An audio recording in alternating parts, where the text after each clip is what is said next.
When Naomi Judd died in April 2022, the world mourned a woman who had lived her life in songs of love, of pain, of perseverance. But for her daughter Ashley, grief was not just a headline or a fan's heartbreak. It was personal. It was the sound of a phone call that changed everything, the sight of a home now silent, and the memory of a mother's struggle that the world never truly understood. In the days that followed, Ashley Judd broke her silence, not to protect a legacy, but to tell the truth. The truth about what really happened inside her mother's mind, and how even fame, faith, and family couldn't always fight the shadows that linger in silence. The day everything changed. April 30th, 2022.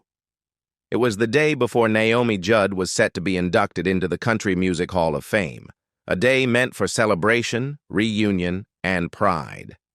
But inside Naomi's home in Leiper's Fork, Tennessee, the celebration never came. That morning, Ashley arrived to check on her mother, unaware that she was walking into the most painful moment of her life. She found Naomi, lifeless from a self-inflicted gunshot wound. There was blood, disbelief, and silence. Ashley later described it as a moment frozen in time.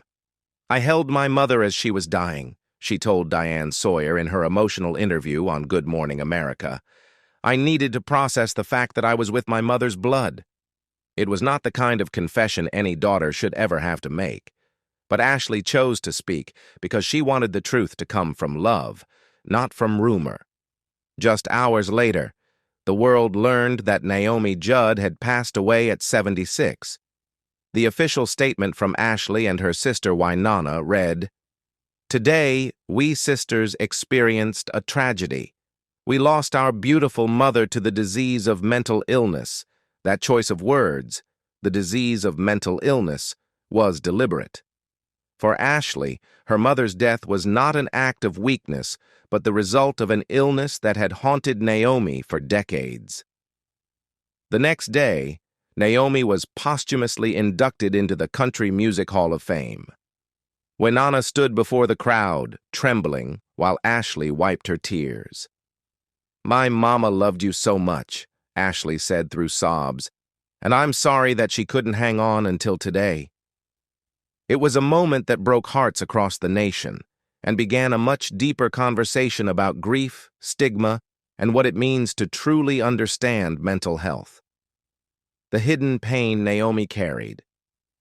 Long before the spotlight and the awards, Naomi Judd had lived through an alphabet of tragedies. Born Diana Ellen Judd on January 11, 1946 in Ashland, Kentucky, her early years were marked not by fame, but by survival. Her brother, Brian, died from leukemia when she was only 19. She became a teenage mother soon after, giving birth to her first daughter, Wynonna, while still in high school. The father, a local football player named Charles Jordan, refused responsibility. Out of shame and societal pressure, Naomi married another man, Michael Simonella, and moved to California, searching for a fresh start that never really came.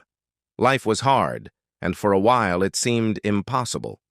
She raised her two daughters alone after the marriage failed. She worked as a nurse, waitress, and model, just to keep food on the table. It was in those long, lonely nights that Naomi discovered music, not as a career, but as therapy. Singing with Wynonna helped her forget the weight of unpaid bills and unspoken trauma. Together, their voices healed what the world had broken. But the scars of Naomi's past never truly faded. In her 2016 memoir, River of Time, My Descent into Depression and How I Emerged with Hope, she spoke with honesty about the deep wounds of her youth and the challenges that shaped her spirit. "In a way," she said, "I had to parent myself." Those experiences shaped her resilience, but they also planted seeds of pain that would grow deeper with time. Even after she became famous, Naomi fought a constant inner battle.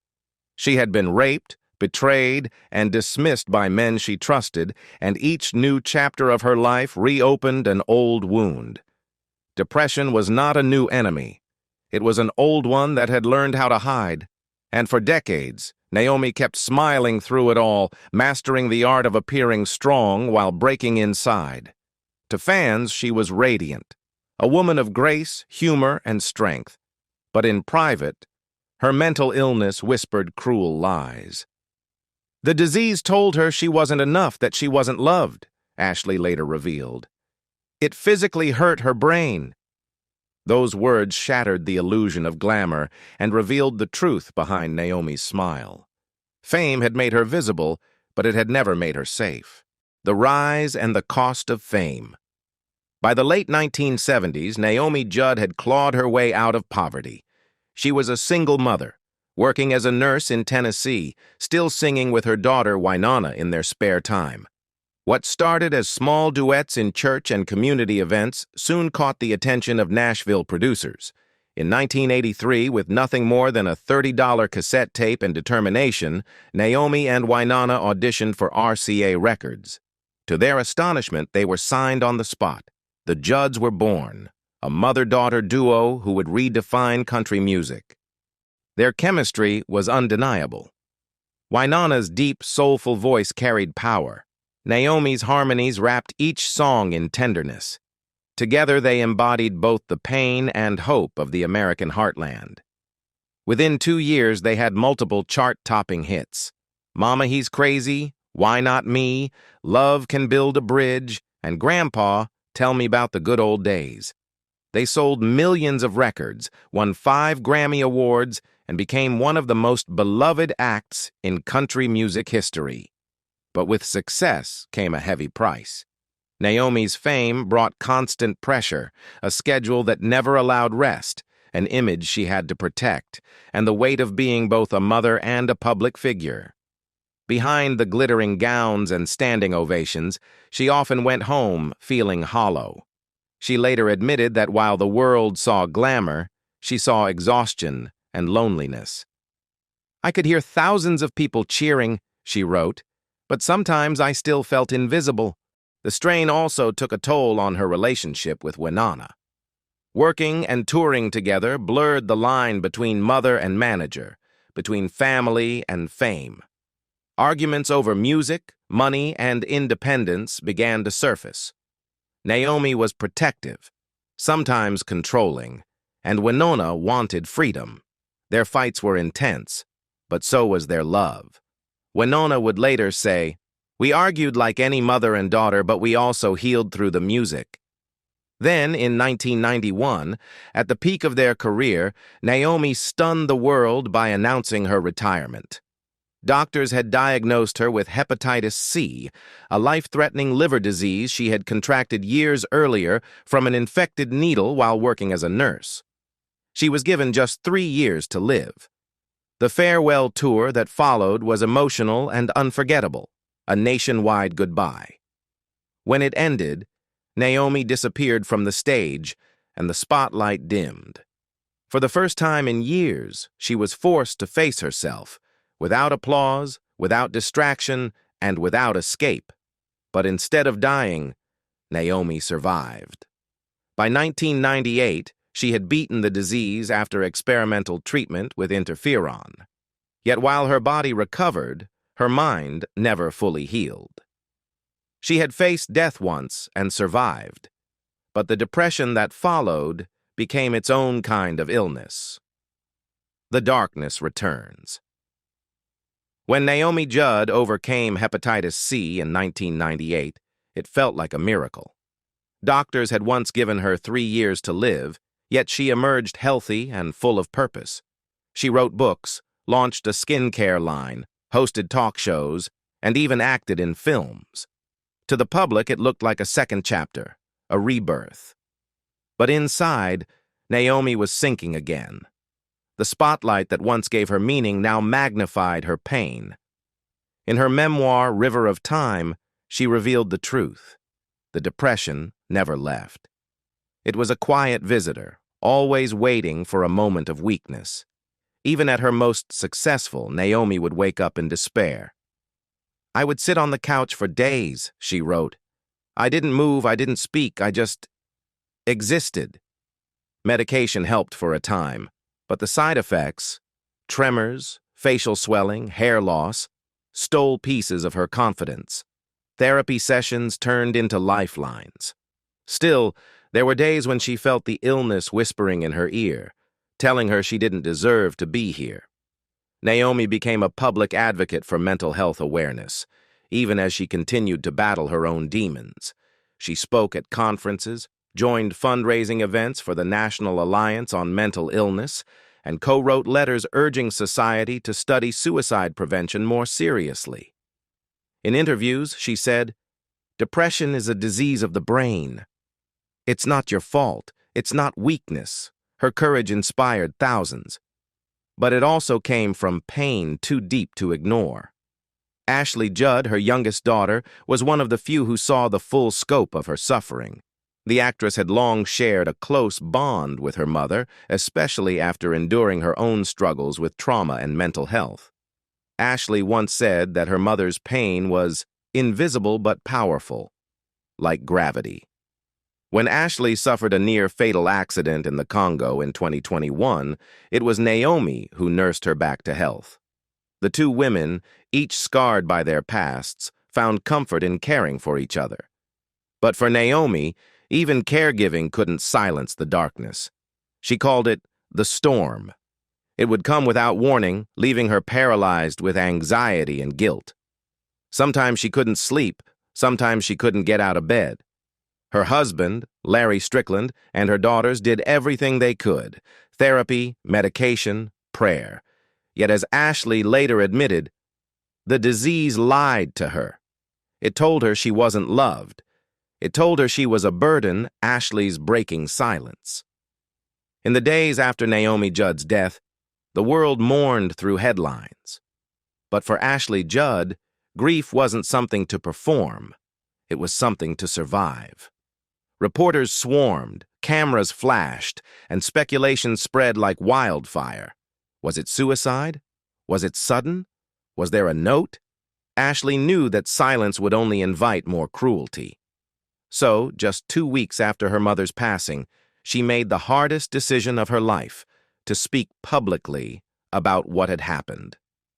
On May 12, 2022, Ashley sat across from Diane Sawyer on Good Morning America. Her face was calm but haunted, her voice steady but trembling. She confirmed what the world had feared. Her mother had taken her own life with a firearm. But Ashley refused to let that become the whole story. "We're in a position," she said, "where if we don't say it, someone else will." And she was right. Tabloids were already digging for the details, eager to turn tragedy into entertainment. Ashley's reason for speaking was simple: dignity. She wanted people to see Naomi not as a headline, but as a human being, a mother, a fighter, and a woman who suffered from an illness that took everything from her. She also wanted to change the way the world talks about suicide. "We don't say committed suicide anymore," Ashley told Sawyer. "We say died by suicide." Because she was in anguish. She was walking her way home. Those words broke through the noise. For the first time, the focus shifted from how Naomi died to why, and what could be learned from it. Ashley spoke with compassion, but also with conviction. She explained that mental illness is not linear, that even people surrounded by love can lose their fight. "My mother knew she was seen," she said softly. She knew she was loved. But in her brain, in that moment, the disease told her otherwise. It was both heartbreaking and healing, the kind of truth only a daughter could tell. Behind the cameras, Ashley's private pain was unimaginable. She had found her mother's body. She had been the one to hold her hand as life slipped away. Yet even in that darkness, she chose grace. Her interviews, essays, and speeches after Naomi's death became part of a larger mission: to erase shame from conversations about depression, suicide, and trauma. "We have to talk about this," she insisted, "because silence kills. Legacy, healing, and what remains." In the months following Naomi Judd's death, both Ashley and Winona faced a kind of grief that doesn't fade. It only changes shape. They lived just minutes apart in Tennessee, but for a time, distance was necessary. Each was mourning in her own way. Wynonna through music, Ashley through reflection and silence. Just one day after Naomi's passing, Wynonna stood on stage at the Country Music Hall of Fame induction ceremony. Her mother's name echoed through the hall, the applause carrying both pride and sorrow. Ashley stood beside her, her hand resting over her heart, tears streaming down her face. "My mama loved you so much," she said quietly, "and I'm sorry that she couldn't hang on until today." That night became one of the most emotional moments in country music history, a farewell and a tribute, both unbearably beautiful and unbearably sad. In the weeks that followed, Ashley channeled her pain into purpose. She began speaking openly about mental illness, trauma, and the importance of compassion. In interviews and essays, she talked about forgiveness, about seeing her mother not as a victim, but as a survivor who fought until the very end. "I didn't cause it. I couldn't control it, and I couldn't cure it," Ashley said, quoting the hard truth she learned through grief. Those words resonated with families across the world who had lost loved ones to suicide. Naomi's influence lingered everywhere, in her daughters' voices, in the music that still played on radio stations, in the millions who found courage in her openness. Ashley made it her mission to keep that legacy alive, advocating for better mental health resources and urging people to replace judgment with empathy. She also pushed for laws to protect families' privacy after a loved one's suicide, following the painful leaks of Naomi's death details to the media. Her message was clear: grief deserves respect. Meanwhile, Wynonna returned to the stage, honoring her mother with the tour they had planned before her death. Night after night, she sang "Love Can Build a Bridge" through tears, often dedicating it to Naomi. "This is for you, Mama," she whispered to the crowd. Fans cried, cheered, and sang along. It was no longer just a concert, but a healing ritual. For Ashley, healing came quietly. She spent time in nature, practiced meditation, and continued therapy. She often spoke about her belief that her mother was finally at peace, free from the illness that had haunted her for decades. The home in Leiper's Fork, once a place of unbearable pain, became a sanctuary of remembrance.